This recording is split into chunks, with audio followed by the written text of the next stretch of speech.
Kakadosh Boker Tov. We're continuing with the halachot of the 3 weeks. There's the minhag that since these 3 haftarot, which are on these Shabbatot, we're talking about already Tisha B'Av, during these 3 weeks, they're called Tlata de Puranuta, which are the 3 weeks of calamities or negative things, right, which happen. So therefore, our minhag is to read it with a different tune, B'Kol Tamrur, with a type of a tune which is actually going to be miyuchad, to come and to awaken the hearts. And it reminds us a little bit of the tune of Echa. Now, where exactly does this minhag come from?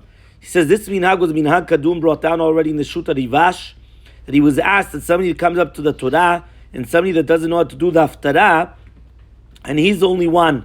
So can he? But it says there, that nobody had to do the minhag of the kinot as known. So he says, is he allowed to go up to the Torah again? Which means usually we know once you get an aliyah, and we're talking about in the same inyan, same sefer Torah, same everything, can you get another aliyah? So if you already got one aliyah, that's it, right? You're not going to come and you're going to get another aliyah. However, though, here, you're the only one that knows the Haftarah. Why? Because you're the only one that knows how to do the Haftarah with the kinotas properly. So it says, Mutar lo la'alot shuv. He's allowed to come and go up to that Torah again. Now, he didn't say, Bichlal, that you should come and annul this minhag. And this is brought down in the Magen Avraham and the Mishnah Berurah. Now, we know, right, that every single Shabbat in the year, we do the Haftarah just like the Parashah. As brought down in the Shulchan Aruch Siman Resh Pedaled, which means that all the different Haftarot have to do something to do with the Parashah. There's always a connection. Once in a while, there's different Haftarot. That's why you'll see Rabbi David or the Rambam, they have different Haftarot. But they all have a connection between the Parashah and the Haftarah. That's what's actually brought down.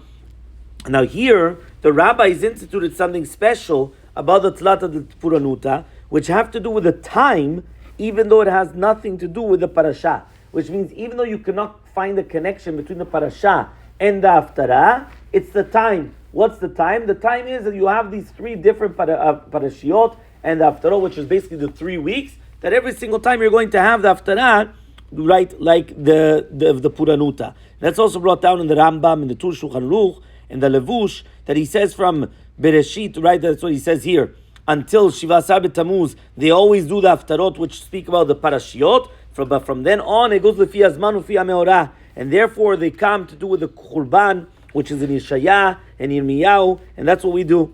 Now,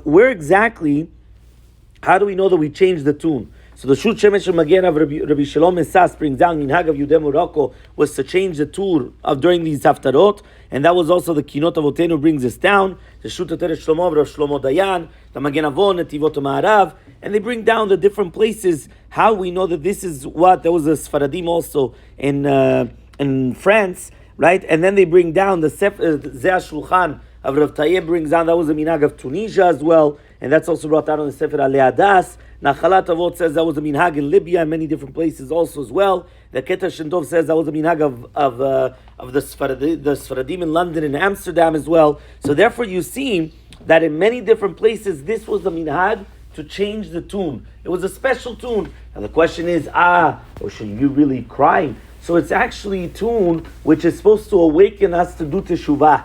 And that's mutar on Shabbat. You're allowed to cry to do teshuvah on Shabbat. And therefore, when we come and we are actually singing this tune, we're recognizing about what it was, the destruction of Bet HaMikdash, and we're trying to awaken our hearts to come closer to HaKadosh Baruch Hu. So therefore, it's going to be permitted, and therefore we have this minhag from Shiva Asar B'Tammuz until Tisha B'Av, that every single Shabbat we come and we read this special tune, which is supposed to remind ourselves of the destruction of Bet HaMikdash in order to do teshuvah.